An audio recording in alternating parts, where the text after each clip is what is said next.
안녕하세요. 소개받은 블록미디어 최창환이라고 합니다. 여기 보면 돈의 혁명이라고 되어 있죠.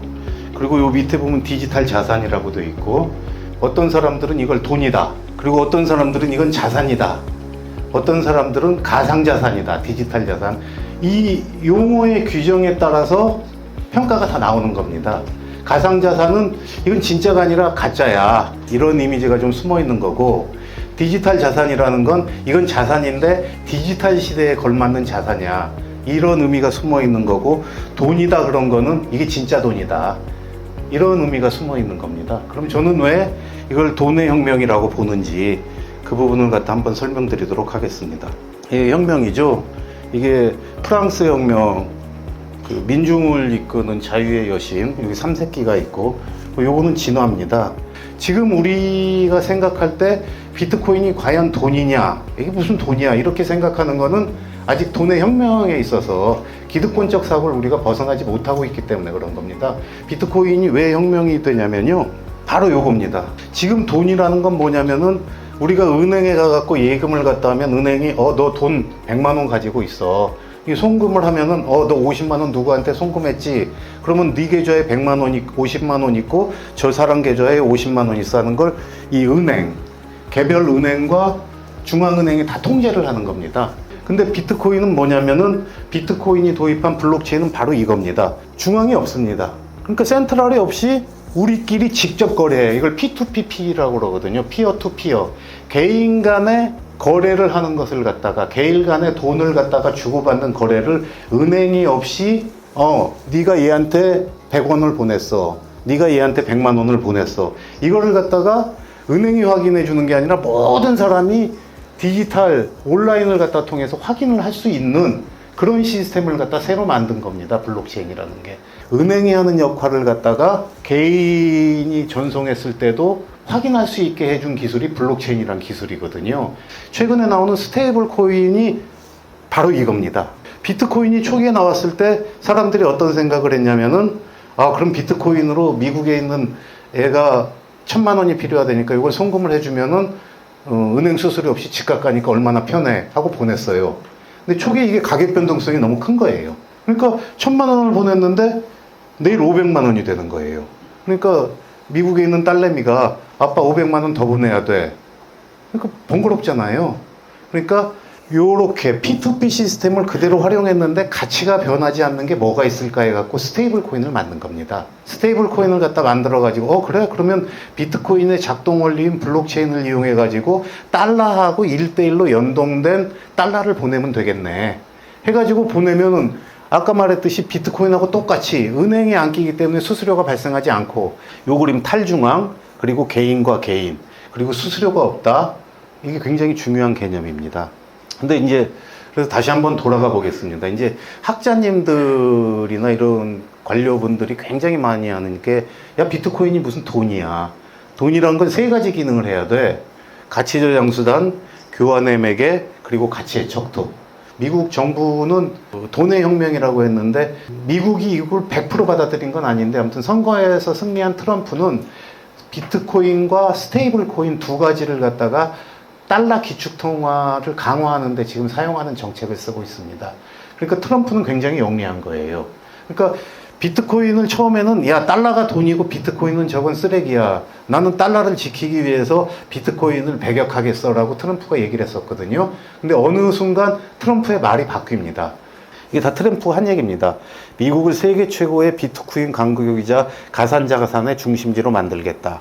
이를 실현하기 위해 역사적인 조치를 단행하고 있다고 해서 행정명령을 갖다가 통해서 비트코인 비축 명령을 갖다가 내립니다. 근데 여기는 어디까지 들어가냐면요, 지금 인공지능 암호화폐 고문인 데이비드 sak스라고 있는데, 백악관의 크립토 짜르라고 불립니다. 이 사람이 트럼프가 행정명령을 한 다음에 트럼프 대통령이 비트코인 전략 비축을 위한 행정명령에 서명했다고 하면서, 몰수된 비트코인만 비축되면 납세자의 부담은 없을 것이라고 얘기했습니다. 미국이 20만 비트코인을 가지고 있거든요. 근데 그 부분을 갖다가 팔지 않겠다라고 얘기한 겁니다. 왜냐면은 비트코인을 새로 사게 되면 예산이 더 드니까 일단은 그걸 갖다 팔지 않겠다, 이렇게 얘기를 갖다 했는데, 미국 의회와 그 비트코인을 트럼프를 비트코인으로 끌어들인 신시아 루미스라는 의원이 있습니다. 상원 의원인데 이 사람의 입장은 좀 다릅니다. 그래서 미국은 이 부분을 갖다가 지금 공화당의 친암호화폐 의원들이 이걸 진행하고 있거든요. 그 작년에 이제 법 자체가 비트코인 로입니다. 100만 BTC를 모으면 미국의 부채 절반을 갚을 수 있다. 지금 미국의 부채가 36조 1천억 달러거든요. 이 양반이 뭐라고 또 이 얘기를 하면서 얘기를 하냐면은 미국은 부채의 절반을 갚을 수 있다고 그러는데 5년 동안 모아서 20년 동안 보유했을 경우를 얘기하는 거거든요. 근데 지금 미국의 부채가 올해만 해도 2조 달러 이상 더 늘어나게 되어 있습니다. 그러면 20년이면 40조 달러가 더 늘어나거든요. 적게 잡아도. 그럼 이 사람은 100만 BTC가 있으면은 적어도 3, 40조 달러의 부채를 상환할 수 있다라고 보고 있는 겁니다. 이 사람은. 그러니까 그 미국 트럼프는 20만 BTC는 더 이상 팔지 말라고 행정명령을 내렸고 비트코인을 전략자산으로 해서 달러를 강화하기 위한 비트코인 축적, 그게 첫 번째 전략이고 이제 두 번째가 이제 스테이블 코인 전략입니다. 이게 지금 미국 재무부 장관입니다. 스테이블 코인은 미국 국채 수요를 증가시킨다. 국채 수요 증가는 국가 부채 해소에 도움이 되며 미국에게 이로운 일이다. 이제 이렇게 얘기를 하는 거죠. 세계 시장에서 달러 미 국채에 대한 수요를 높여 미국의 부채 문제에 도움이 될 것이다. 이렇게 얘기를 하는 거고 이 사람이 예상하는 발행액은 2030년 말까지 3조 7천억 달러까지 갈 것이다. 이렇게 얘기를 하는 겁니다. 그래서 지금 그 미국 공화당이 추진하는 그 세 가지 법안이 있어요. 이 트럼프 대통령과 같이 해가지고 하는 건데 그러니까 미국은 디지털 머니, 크립토 머니, 그리고 디지털 자산 이걸 갖다 명쾌하게 분리해가지고 규제 시스템을 지금 마련하는 막바지 단계에 들어가 있다. 이렇게 보시면 될 것 같습니다. 이게 뭐냐면은 돈으로서의 속성을 화폐와 비트코인과 금을 갖다가 한번 이렇게 나열해 본 겁니다. 이게 뭐냐면 듀러블, 내구성. 금은 안 닳잖아요. 비트코인은 금보다 더 안 닳아요. 그리고 디비저블, 분할성. 금보다 비트코인, 1비트코인은 1억 사토시로 나눠집니다. 그리고 포터블. 비트코인은 핸드폰 없이도 암호만 외우고 있으면 어디 가서든 찾을 수가 있습니다. 근데 금은 세관을 통과해야 되니까 갖고 나가기 힘들죠. 그리고 이게 진짜인지 가짜인지 위조화폐도 힘들고 저것도 힘든데 비트코인은 절대 가짜를 만들지 못해요. 그리고 이게 뭐냐면 희소성이거든요. 희소성이라는 건 지금까지 나온 발행 총량 대비 새로 공급된 발행량, 요걸 새로 공급된 발행량을 지금까지 공급된 걸로 나누면 희소성이 나옵니다. 역사성은 가장 높죠. 돈으로 한번 이렇게 따져봤을 때 비트코인 가격이 올랐다고 얘기하는데 달러로 이 집값은 미국의 중위 집값입니다. 이렇게 됐어요. 28만 8천 달러가 44만 3천 달러로. 우린 집값이 올랐다고 그러죠. 비트코인으로 따지면 집값이 100분의 1로 떨어진 겁니다. 가치를 저장하는 좋은 돈으로 가지고 있었다고 생각을 한다면, 여기다 저금을 했다면. 이 이유가 뭐냐면요. 이게 이제 달러가 미국에서 중앙은행이 생긴 게 그 1913년 12월 23일입니다. 그때 구매력을 100으로 봤을 때 지금 구매력이 3% 남았다는 연준 자료입니다. 연준 스스로가 저때의 구매력과 이때의 구매력을 갖다 비교해 봤을 때 달러의 구매력이 97% 떨어졌다. 이렇게 얘기를 하는 거거든요.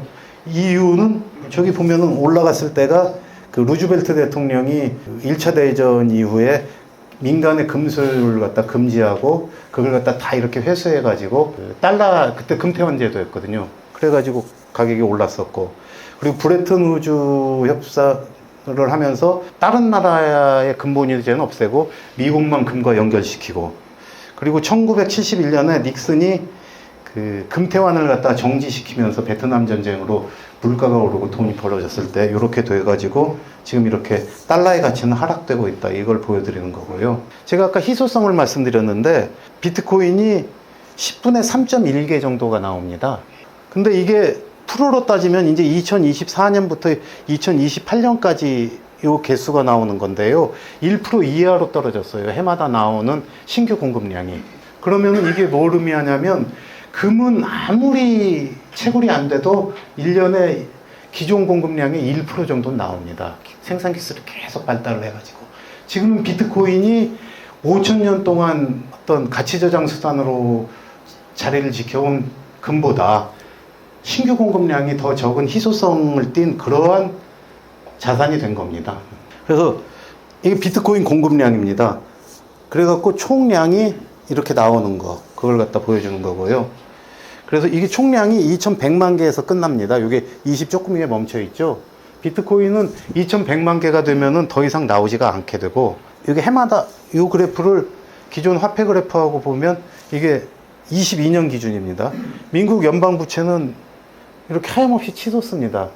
거기에 따라서 미국의 달러 발행량도 최근엔 이게 더 올라갔죠. 이렇게 올라갑니다. 그러니까 두 개를 갖다 한번 같이 보면은 저렇게 발행량이 줄어들어서 공급량이 줄어드는 화폐와 이렇게 발행량이 늘어가는 것과 어떤 게 가치 저장을 할 수 있느냐, 이제 이 문제가 남는 거거든요. 그래서 이렇게 됐기 때문에 97%라는 가치 하락을 겪은 거고, 이렇게 됐기 때문에 비트코인이 초기 거래는 1달러에 1200개가 됐거든요. 1달러에 1200개. 지금은 한 개에 12만 달러가 되어 있는 거 아니겠습니까? 그러니까 이거는 그냥 수요 공급으로 보면 너무나 당연한 겁니다. 너무나 당연한 거고. 그러니까 비트코인을 소유하는 것은 지금 인터넷의 기본 계층. 그러니까 기존 인터넷은 가치가 아니라 정보를 전달하는 거였지 않습니까?